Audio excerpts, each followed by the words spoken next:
Hey there everyone, how's it going? My name is Nova Aurora, bringing you another Battlefield 4 gameplay commentary today. Playing some Conquest Large here on Rogue Transmission using the Engineer Kit with the SKS as my primary.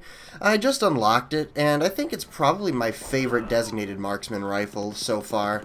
It seems to be able to sustain the highest rate of fire of all of the DMRs, and it definitely feels a lot more responsive than, say, the RFB, I believe it's called, whatever the first DMR that you unlock is, so I'm definitely enjoying that. I'm also using the FGM-172 SRAW, which I believe is the final rocket launcher in the Engineer Kit that you unlock, and it is basically this game's AT-4. If you played Bad Company 2, you'll know what I'm talking about. It was the wire-guided handheld rocket launcher that I was a huge fan of because if you were good at it, you could more effectively shoot down both land and air targets, I think, than basically if you used any other rocket launcher. So even though it's a little bit less powerful in this game than its equivalent to Bad Company 2 because you cannot guide it when hip firing it, I'm still enjoying it quite a bit, and I think it's probably going to be my main rocket launcher that I'm going to use throughout the rest of Battlefield 4. But anyways, the main topic for today's video is going to be PC versus console, and my experience specifically with switching over to playing Battlefield on PC after playing it and basically all my other games exclusively on console for the last few years. Now, I know whenever a new big high-end game like Battlefield 4 comes out, a lot of people like to upgrade their PC or do something with it to accommodate that new game. And for a lot of people, that might just mean upgrading their RAM or getting a new video card or something along those lines. But for some people, me in particular, that means getting a whole new rig, building it from the ground up, or just buying it as a single unit and using that as an outright replacement for whatever they had before. And I've had a lot of discussions with people about, do I think that's really worth it? Is it worth to invest so much money and possibly time and effort, especially if you're building it yourself, into just getting a different gaming platform for the same game if it's a cross-platform release? And so far, my answer to that is definitely it's worth it if you meet a couple criteria. And obviously the first of those is you have to be able to afford it, because a PC is a big investment, and you want to be using it more than just to play a certain game, assumedly. You know, you don't want to go out and spend $2,000 on a high-end gaming PC just to play only one game with it for a year or a year or two and never do anything else with it at all. So you have to be able to afford it, and you also have to know exactly what you need.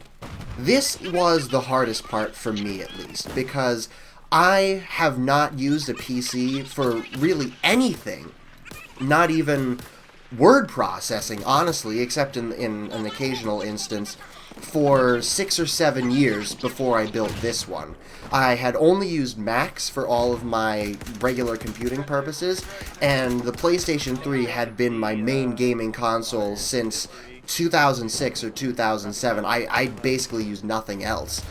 So it was a very big change for me, and I had to do a lot of research about exactly what kind of specs I'd need, what kind of specs I could afford, and how to put those all together into a final product that would do what I wanted it to.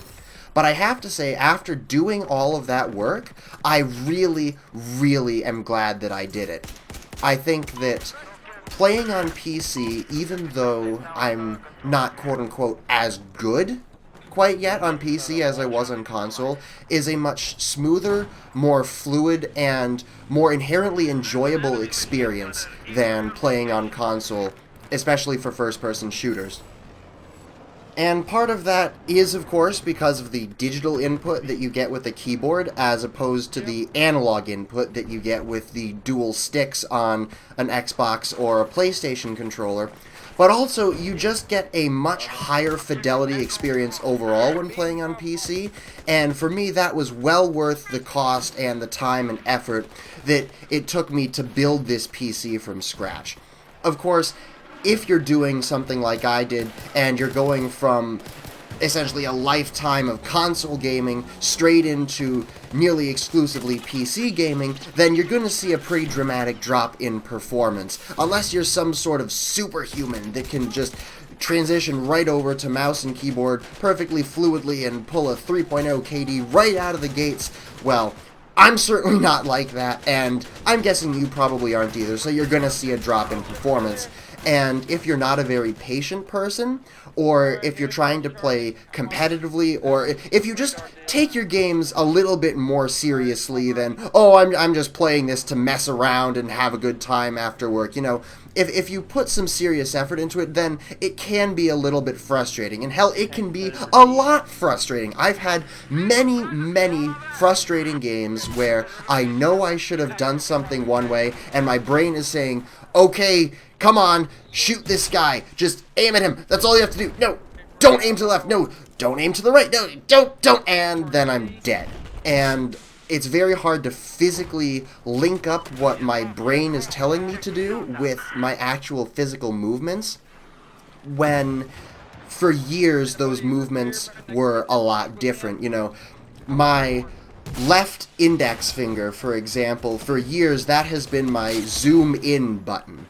And now all of a sudden that's my right middle finger. So I find myself in the middle of gunfights often just zooming out from my aim down sights and totally fucking up my gunfight, because before, if I was holding down my right middle finger, that was to knife or something like that. It's a totally different ballgame with PC, and it's definitely something that you're going to have to get used to, but you know, that's really to be expected with any new control scheme that you're trying to adapt to. I mean, I picked this footage in particular because I think it exemplifies a lot of times where I could have done a lot better in my gameplay, and you can see clearly at a couple moments where I'm just sort of fumbling around, not really being able to find my finger footing, and I just press the wrong button, or I don't react fast enough, and I know that in my head I'm sort of thinking faster than my fingers can think, and I'm trying to shoot a guy who isn't possible to shoot right now because I'm in the middle of a reload animation that I didn't mean to trigger because my finger hit the R button because I didn't know what the hell I was doing. Nevertheless, I think that I am getting better at it, and even in this footage here, I somehow managed to pull off MVP and get first place, so it's not terrible. And I don't mean it to sound like this is going to be the most impossible thing in the world, like if you switch to PC from console, it's going to take hours and hours of hard work, and you're going to have to put your nose to the grindstone and just play for 10 hours a day to even get to the level of being tolerable. No, especially if you have Battlefield experience, or experience with whatever previous game in a series, if it is a series that you're trying to get into, that's going to help a lot. I mean, I can pull 1.4 something KD or whatever. Not that I ever really pay attention to stats or I really care about them, but I use them as a benchmark, as indicators of how well I'm doing. I don't really obsess over them or anything like that, though. So the point here is that if you have at least a little bit of experience with the type of game you're trying to play, then you're still going to have a pretty good time. And I know I at least had I'd say I'm having a better time. Even though I'm not doing as well statistically in games, I'm having a more fun time playing because it's so much more of an intuitive experience for me. I don't have to worry about, like I did on console, the controls not responding immediately as I press them, you know? Even though I'm not quite as good on PC yet, at least when I do something, it does what I tell it to do. And I know that if something went wrong, barring, you know, of course, network issues and lag issues and hit detection issues, all that technical stuff, if something went wrong, it was my fault, and if something went right, it was not because I managed to slam the analog stick to the right fast enough and spin around and get a lucky headshot on a guy. It was because I was accurate and reactive, and that is a really, really good feeling to have whenever you're playing a game. You know, you want your games to be responsive. You want the actual physical controlling of the game to be second nature. You don't want to be thinking about every single little move that you make with your fingers when you're playing a game. And on consoles, even after playing for 2,000 hours, like I said in my first video I had with the Battlefield franchise, every once in a while I'd still find myself fumbling with the controller and trying to figure out exactly what I should do with complex button presses and stick movements, because it just never really felt quite natural to me. And I feel like I'm picking that up a lot faster on PC. So, I suppose in conclusion what I'd say is, yes, it can be a lot of work.